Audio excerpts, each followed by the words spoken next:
Bienvenue à Finance et Tendance.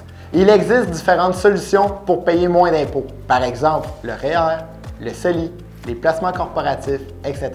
Mais concrètement, rendu à la retraite, y a-t-il des moyens pour réduire vos impôts?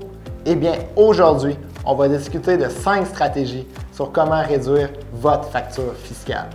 Bonne écoute!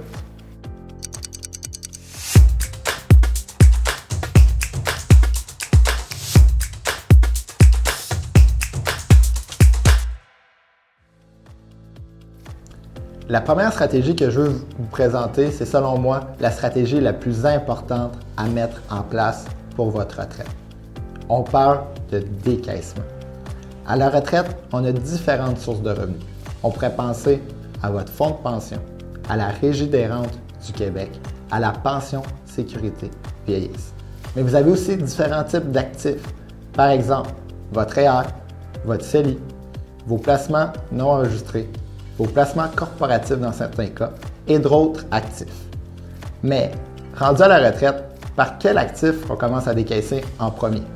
Est-ce qu'on décaisse en premier le REER, le CELI ou le non enregistré?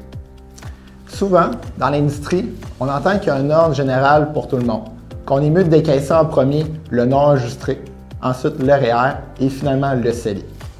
Comme on peut voir dans le tableau derrière moi, on peut voir qu'en faisant cette stratégie-là, on rapporte l'impôt à plus tard. Donc, rendu à nos vieux jours, on va payer beaucoup d'impôts et même au décès. La stratégie que je propose, tout dépendant de votre situation, c'est généralement un plan de décaissement mixte qu'on appelle. C'est quoi ça, un plan de décaissement mixte? C'est justement de retirer les REER avant 71 ans dans certains cas et on venait balancer l'impôt en décaissant des placements comme des non enregistrés ou même du CELI. Ici, la différence, c'est qu'on garde le même palier d'imposition à la retraite. Dans cette situation-là, pour un de mes clients, on va aller chercher 500 000 $ de plus pour sa retraite, sans effort financier de plus, juste en changeant l'ordre de décaissement. Donc, pour vous, si la retraite c'est important, vous devez avoir un plan de décaissement personnalisé à votre situation.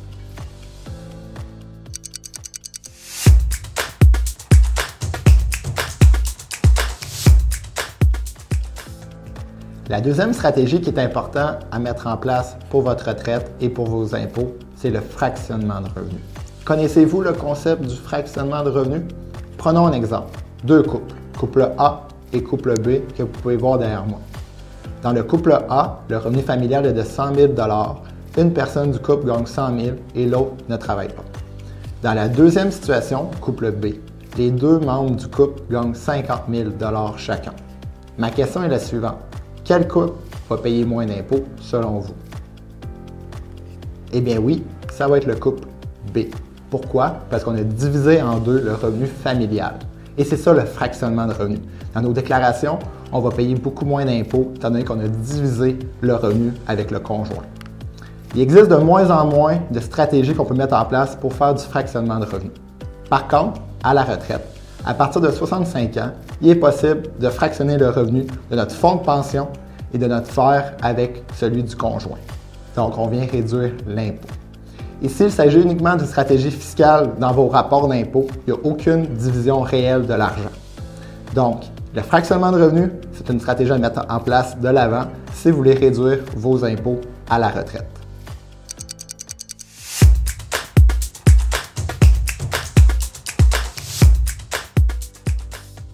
Une autre stratégie qui peut être intéressante pour réduire vos impôts à la retraite, c'est la division de la Régie des rentes du Québec. Il est possible, à partir de 60 ans au Québec, de diviser la Régie des rentes du Québec avec celle de notre conjoint. Par contre, ici, c'est une division qui est réelle et qui est selon votre période de vie commune. Donc, ce n'est pas nécessairement une division en deux. Pourquoi que je dis que c'est réel? C'est que l'argent que vous recevez à chaque mois va vraiment être divisé. Ici, encore une fois, ça va être avantageux fiscalement parlant, quand justement on a des différences importantes sur le revenu d'imposable du couple. Par exemple, une personne pourrait recevoir le plein montant de la Régie des rentes du Québec et l'autre personne pourrait ne jamais avoir contribué durant sa vie à la Régie des rentes du Québec et c'est possible de diviser le montant en deux et donc de réduire l'impôt au travers des années à la retraite. Donc, encore une fois, la division de la Régie des rentes du Québec peut être une stratégie importante pour vous pour réduire vos impôts à la retraite.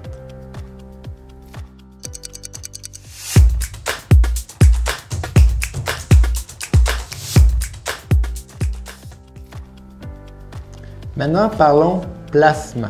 Parce que les placements, c'est important à la retraite. Justement, on va essayer de réduire les impôts dans nos placements.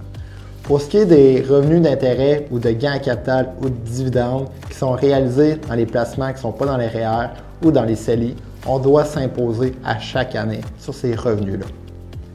Même chose pour les fonds communs de placement. Si on investit dans un fonds commun de placement qui n'est pas dans un REER ou dans un CELI, généralement, on va recevoir des distributions à chaque année parce que le fonds a fait de l'intérêt, du gain à capital ou du dividende. Généralement, un fonds commun de placement, c'est fait en fiducie. Aujourd'hui, mon but, ce n'est pas de parler de fiducie, mais juste de vous expliquer un peu la stratégie qu'on peut faire. La fiducie, elle va réaliser, comme j'ai dit tantôt, des distributions fiscales. Donc, à chaque année, vous allez devoir vous taxer sur vos revenus d'intérêt ou etc. que je viens de vous parler. Est-ce qu'il y a un moyen pour réduire ces revenus-là? Eh bien oui, il y a les fonds en catégorie, ce qu'on appelle aussi les fonds en société. C'est la même chose, ça va être le même fonds commun de placement. La seule différence, c'est la structure du fonds. Au lieu d'être une fiducie, ça va être une société. La différence ici, premièrement, vos distributions fiscales vont être beaucoup plus réduites pour vous dans vos poches. Aussi, on reporte l'imposition à plus tard. C'est quand on va vendre le fonds qu'on va payer de l'impôt. Ici, l'impôt va être quoi? Va être du gain à capital.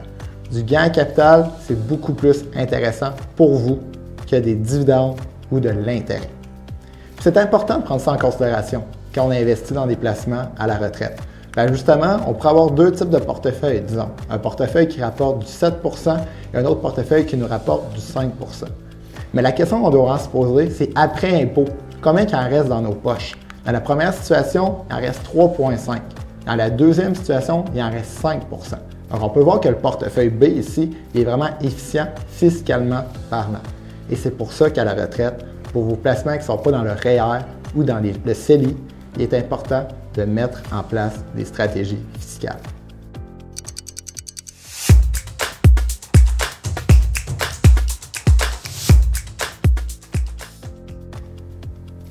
Une autre stratégie qui peut être intéressante à la retraite, mais qui n'est pas nécessairement optimale pour tout le monde, c'est la série T.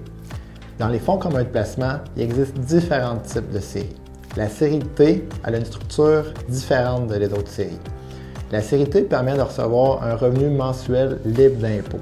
Par exemple, je pourrais investir 100 000 dans un fonds commun de placement, qui est la série T, et je pourrais recevoir, disons, 5 de remboursement de capital annuellement. Donc, à chaque année, je recevrai 5 de remboursement de capital de mon 100 000 et ce, sans impôt.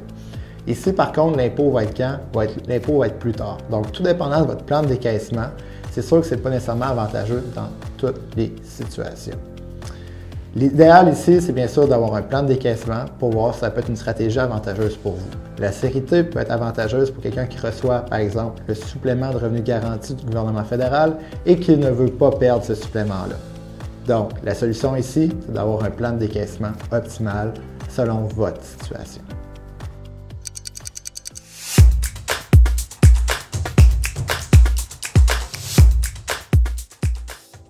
Comme vous venez de voir, il est important de mettre en place des stratégies selon votre situation personnelle. Le meilleur conseil que je peux vous donner aujourd'hui, c'est d'avoir un plan personnalisé. Avec un plan personnalisé, ça va en avoir plus pour votre retraite et le gouvernement ne sera pas votre principal héritier. Mon nom est Jean-Philippe Vézina. J'espère que vous avez apprécié la présentation. N'hésitez surtout pas à écouter les prochaines capsules. Merci.